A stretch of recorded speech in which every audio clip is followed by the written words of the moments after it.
Hello friends, स्वागत है आपका हमारे इकोनॉमिक्स यूट्यूब चैनल पर। आज के इस वीडियो में हम बात करेंगे 2025 तक भारतीय अर्थव्यवस्था की पोटेंशियल ग्रोथ और इसके पीछे के खास कारणों के बारे में। सबसे पहले विशेषज्ञों का मानना है कि 2025 तक भारत की अर्थव्यवस्था में एक स्ट्रॉन्ग ग्रोथ देखने को मिल सकता है। इसके पीछे कुछ खास कारण हैं, जैसे डिजिटलाइजेशन, स्टार्टअप का बढ़ता इम्पैक्ट और सरकार की आर्थिक सुधार नीतियाँ। भारतीय अर्थव्यवस्था एक ज़रूरी पहलू है। मेक इन इंडिया और आत्मनिर्भर भारत की पहल। इन अभियानों का उद्देश्य डोमेस्टिक प्रोडक्शन को बढ़ावा देना, आयात पर निर्भरता को कम करना और ग्लोबल मार्केट में भारत की हिस्सेदारी को बढ़ाना है। ये पहल 2025 तक देश की जीडीपी में ज़रूरी योगदान दे सकता है। इसी के साथ कृषि क्षेत्र में सुधार और टेक्नोलॉजिकल इन्वेंशन और 2025 तक अर्थव्यवस्था के विकास में अहम भूमिका निभाएंगे। स्मार्ट खेती, ड्रोन और डिजिटल प्लेटफॉर्म में एग्रीकल्चर प्रोडक्टिविटी को बढ़ावा मिलेगा, जिससे ये रूरल इनकम में काफ़ी अच्छा मुनाफा होगा। इसके अलावा गुड्स एंड सर्विस टैक्स के सक्सेसफुल इम्प्लीमेंटेशन में बिजनेस एंड इंडस्ट्रीज़ को भी काफ़ी फ़ायदा देखने को मिल सकता है। सिंगल टैक्स सिस्टम के कारण बिजनेस करना बहुत आसान हुआ है और 2025 तक इंडियन मार्केट ज़्यादा ऑर्गेनाइज्ड और कॉम्पिटिटिव होने की उम्मीद है। स्टार्टअप और एंटरप्रेन्योरशिप का बढ़ता चलन भी 2025 तक इंडियन इकॉनमी को नई ऊंचाइयों पर पहुंचा सकता है। यंग एंटरप्रेन्योर्स से इनोवेशन एंड टेक सेक्टर में किए जा रहे प्रयासों से नई नौकरियों का क्रिएशन होगा और आर्थिक गतिविधियों में तेजी आएगी। फाइनेंशियल ईयर 2024 और 25 की अप्रैल-जून तिमाही के लिए भारत का ग्रॉस डोमेस्टिक प्रोडक्ट नरम सरकारी खर्च और कम उपभोक्ता खर्च के कारण एक साल पहले ही टाइम में 8.2% के कंपेयर में 15 महीने के लोवेस्ट लेवल 6.7% तक पहुंच गया था। नेशनल स्टैटिस्टिकल ऑफिस के आंकड़ों से पता चलता है कि एग्रीकल्चर सेक्टर में 2% की ग्रोथ रेट दर्ज की गई थी, जो जून तिमाही में 3.7% थी। भारत की जीडीपी ग्रोथ रेट 5 क्वार्टर्स के लोवेस्ट लेवल पर पहुंचने के बावजूद भी भारत अभी भी दुनिया की सबसे तेज़ी से बढ़ने वाली मेजर इकॉनमी बना हुआ है, क्योंकि अप्रैल-जून तिमाही में चाइना की जीडीपी ग्रोथ रेट 4.7% रही। रियल एस्टेट और प्रोफेशनल सर्विस के ग्रोथ वैल्यू एडेड में स्लो ग्रोथ होकर 7.1% रह गई, जो एक साल पहले की सेम क्वार्टर में 12.6% थी। हालांकि मैन्युफैक्चरिंग सेक्टर में जीवीए करंट फाइनेंशियल ईयर की फर्स्ट ट्रिमेस्टर में बढ़कर 7% हो गया, जबकि एक साल पहले ये 5% था। शुरुआत में आरबीआई की मॉनेटरी पॉलिसी कमेटी ने 2024-25 के लिए रियल जीडीपी ग्रोथ रेट 7.2% रहने का अनुमान लगाया था।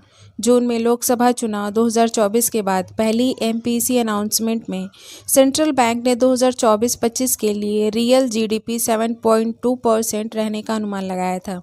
आरबीआई ने 2024 और 25 की पहली तिमाही के लिए रियल जीडीपी 7.1%, दूसरी तिमाही में 7.2%, तीसरी तिमाही 7.3% और चौथी तिमाही में 7.2% रहने का अनुमान लगाया था।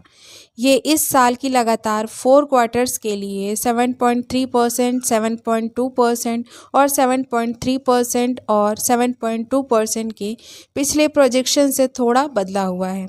इसी बीच में रेटिंग फर्म आईसीआरए ने अनुमान लगाया था कि गवर्नमेंट कैपिटल एक्सपेंडिचर में कमी और अर्बन कंज्यूमर कॉन्फिडेंस में गिरावट के बीच देश के ग्रॉस डोमेस्टिक प्रोडक्शन का साल दर साल एक्सपेंशन फाइनेंशियल ईयर 2025 की पहली तिमाही 6 तिमाहियों के लोवेस्ट लेवल 6.0% पर आ जाएगा और फाइनेंशियल ईयर 2024 की चौथी तिमाही में 7.8% था।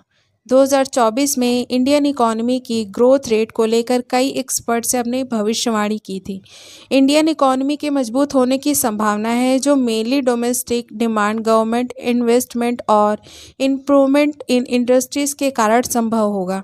हालांकि ग्लोबल इकोनॉमिक स्लोडाउन, कच्चे तेल की कीमतों में बढ़ोतरी और जियोपॉलिटिकल टेंशन्स जैसी चुनौतियां भी होगी, जो अर्थव्यवस्था पर नेगेटिव इम्पैक्ट डाल सकती है। इसके अलावा एरिया ऑफ सर्विस जैसे आईटी और फाइनेंशियल सर्विस में ग्रोथ होने की संभावना है। कुल मिलाकर के 2024 में growth rate of Indian economy 6 to 7% के बीच में रहा है, लेकिन ये कई इंटरनल एंड एक्सटर्नल फैक्टर्स पर निर्भर करेगा। 2025 में इंडियन इकॉनमी की ग्रोथ रेट को लेकर कई देशों की निगाहें भारत पर टिकी हुई हैं। Context of global economy Bharat का एक ज़रूरी भूमिका निभा सकता है और अदर कंट्री के लिए ग्रोथ ऑफ इंडियन इकॉनमी में कुछ ज़रूरी पहलू खास होने वाले हैं। इंडियन मार्केट में मांग बढ़ने से दूसरे देशों के लिए बिजनेस के नए मौके पैदा होंगे। इसके चलते कई फॉरेन कंपनीज भारत में इन्वेस्टमेंट करने और अपने प्रोडक्ट्स एंड सर्विस का विस्तार करने की सोचेगी। भारत का प्रोडक्शन एरिया तेज़ी से आगे बढ़ रहा है, जिससे ग्लोबल सप्लाई चेन में उसकी भूमिका मजबूत हो रही है। इससे दूसरे देशों को सस्ती और इफ़िशिएंट प्रोडक्ट मटेरियल मिल सकेगा। भारत में stable and high growth rate दूसरे देशों के यहाँ निवेश करने के लिए अट्रैक्ट करेगी। फॉरेन इन्वेस्टर्स के लिए भारत का एक इम्पॉर्टेंट डेस्टिनेशन बन सकता है, जिससे ग्लोबल कैपिटल फ्लो में बैलेंस बना रहेगा। में टेक्निकल एरिया में हो रहे नवाचार और डिजिटल क्रांति का इफेक्ट दूसरे देशों पर भी पड़ेगा।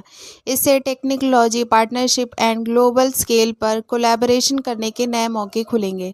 भारत की मजबूत global economic growth economic stability में अपना योगदान दे सकती है। एक तेज़ी से बढ़ती हुई इंडियन इकोनॉमी से दूसरे देशों की फाइनेंशियल इम्प्रूवमेंट की गति भी तेज हो सकती है। भारत ने इस लीप ईयर में एक बड़ी आर्थिक छलांग लगाई है। देश ने फाइनेंशियल ईयर 2023 से 2024 तक एक धमाके के साथ समाप्त किया था। जीडीपी के सभी बाजार प्रोजेक्शंस को पार करते हुए 8.15% ईयर बाय ईयर बढ़ते चले गए। लगातार 3 सालों से भारत की अर्थव्यवस्था ने ग्लोबल अनसर्टेनिटीज़ के बावजूद डेवलपमेंट की उम्मीदों को भी पार कर लिया, जो strong domestic demand and reform and capital spending के लिए सस्टेन्ड गवर्नमेंट इफेक्ट से इंस्पायर्ड है और जो भारत के निरंतर मजबूत वृद्धि में उद्योग जगत के नेताओं के बीच हाई बिलीव को दर्शाता है। ग्रामीण अर्थव्यवस्था में सुधार के संकेत, मैन्युफैक्चरिंग में स्ट्रॉन्ग ग्रोथ, मजबूत बैंक बैलेंस शीट और क्रेडिट इन्हेंसमेंट और सेवाओं और हाई वैल्यू मैन्युफैक्चरिंग में स्ट्रॉन्ग एक्सपर्ट के साथ ये विश्वास है कि भारत की बिल्ड इन कैपेबिलिटी इसे बाकी दुनिया की वृद्धि से आगे निकलने में मदद करेगी। वैश्विक अर्थव्यवस्था ने 2025 में फिर से उभरने का अनुमान है, क्योंकि इलेक्ट्रॉनिक अनसर्टेनिटीज़ का समाधान हो चुका है। मुद्रास्फीति की चिंताओं के कम होने के साथ वेस्टर्न सेंट्रल बैंक संभवतः दरों में कटौती लागू दर कर सकते हैं। भारत में कैपिटल फ्लो में सुधार होने की संभावना है, जिससे प्राइवेट इन्वेस्टमेंट एंड एक्सपोर्ट में वृद्धि होगी। मुद्रास्फीति की चिंताएं बनी हुई हैं, लेकिन हमें फिर भी उम्मीद है कि अगले वित्त वर्ष की दूसरी छमाही में वे कम भी हो जाएंगी, सिवाय तेल या फूड प्राइसेस में बढ़ोतरी के। इस तिमाही में हम अपनी खपत की कहानी जारी रखेंगे, जिसे हमने इंडियन इकॉनमी सिनेरियोस के पिछले वर्जन में हुआ था। मजबूत जीडीपी ग्रोथ के बावजूद पिछले 5 सालों में कंजप्शन एक्सपेंडिचर मामूली बना हुआ है। Pandemic, high global domestic inflation and tightening of financial condition और रूरल डिमांड पर खराब एग्रीकल्चर प्रोडक्शन के प्रभावों ने भारत में प्राइवेट कंजप्शन ग्रोथ को सीमित कर दिया है। लास्ट में इंटरनेशनल इन्वेस्टर्स का बढ़ता हुआ विश्वास और एफडीआई का फ्लो भी इकॉनमी को गति देने में हेल्प करेगा। 2025 तक भारत की दुनिया की टॉप इकोनॉमिक में शामिल होने की उम्मीद है, जो देश की विकास यात्रा में एक इम्पॉर्टेंट मील का पत्थर साबित होगा। हालांकि भारतीय अर्थव्यवस्था में कई चुनौतियों का सामना भी करना पड़ता है। इनमें बेरोजगारी, गरीबी और सामाजिक असमानता प्रमुख है। इसके अलावा भारतीय रुपए की स्टेबिलिटी और इन्फ्लेशन भी आर्थिक चिंताओं में शामिल है। वित्तीय सुधार और डिजिटलाइजेशन जैसे कदम भारतीय अर्थव्यवस्था को मोर कैपेबल एंड कॉम्पिटिटिव बनाने की दिशा में उठाए गए हैं।